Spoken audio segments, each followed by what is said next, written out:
Greetings and welcome back to the Galley of the Sun. So today, another comfort food.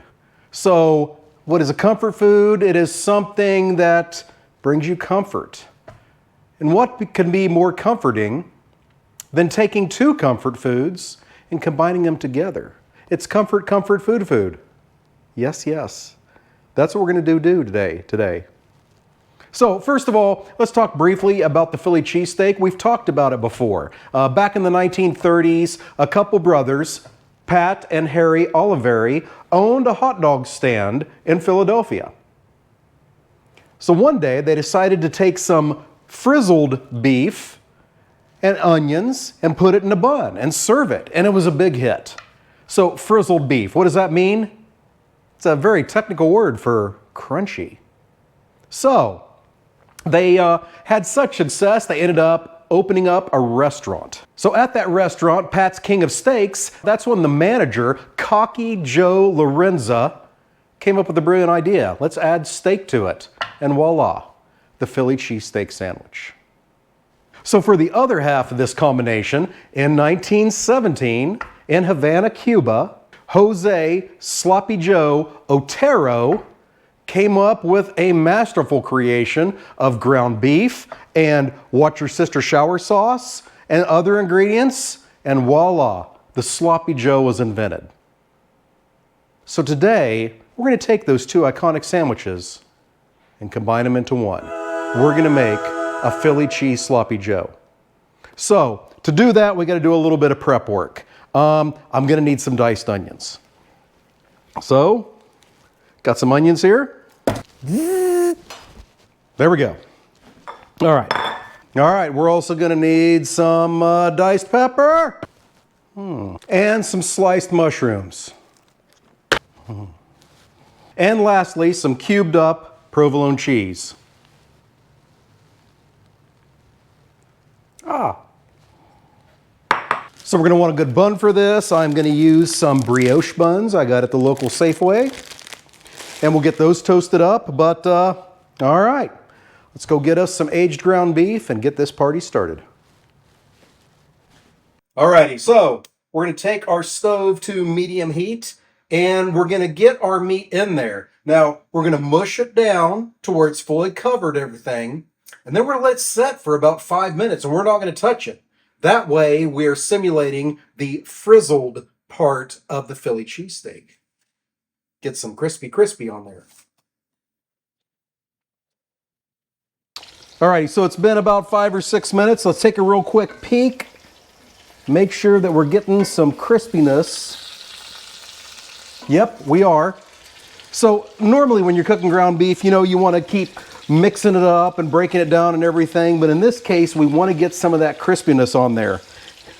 So we've got that done. Now I'm going to turn this over and try and get a little bit of that on the other side. It's not going to come together as a great big piece and flip over, unfortunately, but we'll do the best we can. All right, pretty good. Now we're going to give that another 5 minutes and get this side crisp up a little bit. All right, so now we got a crust on the other side. So what we're going to do is remove all the meat.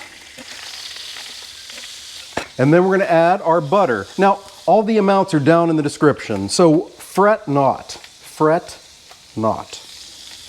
We'll get that butter melted, along with the fat from our hamburger. And then in goes our onions, peppers, and mushrooms.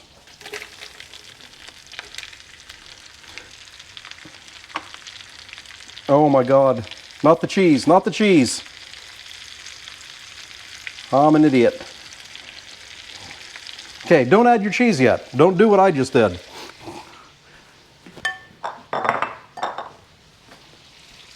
Don't confuse your cheese and your onions. Hopefully I got enough of that out of there. You know what this is missing? I've got onions, I've got peppers, I've got mushrooms in there. How could we possibly go wrong with a little bit of garlic? I don't think we can. Now we're going to get all that softened before we move on to the next step. Again, don't add your cheese early. That was a mistake. We're gonna be fine. You know, we could edit that out and make me not look like an idiot, but hey, sometimes shit happens in the kitchen and you just gotta recover from it. That's what we're gonna do. All right, so the onions, mushrooms, and peppers have been cooking for about 3 minutes, getting them a little soft and everything. Now, our ground beef goes back in. Our Watch Your Sister shower sauce goes in. Our ketchup goes in, and I'm using some chipotle ketchup. Give it a little pizzazz. Now we'll get that hamburger broke up and all mixed in with those vegetables.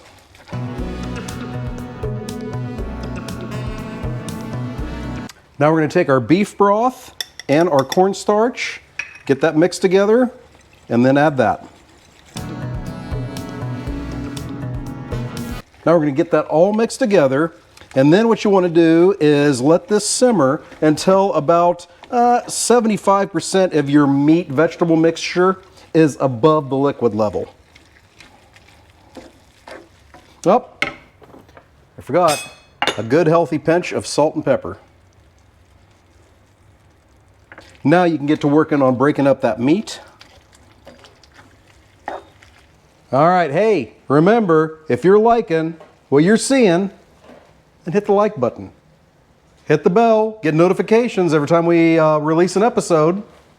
Down in the comments, what is your favorite comfort food? And also, if you have a variation on the Sloppy Joe or the Philly cheesesteak, let us know. Maybe we'll give it a try. So I'm liking the consistency that I'm seeing now. Now I'm going to add the rest of the cheese that I didn't accidentally add before.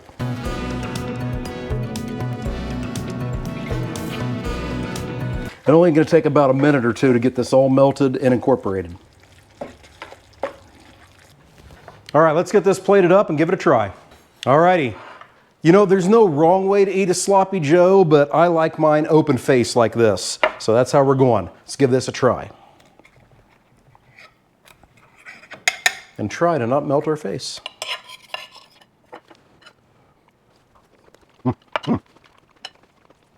That turned out pretty damn good. You can get the hint of Sloppy Joe, and you can definitely get the Philly cheesesteak out of it. Fantastic recipe. Hey, make sure you give this a try. Thank you so much for joining us. And until next time, fair winds and following seas.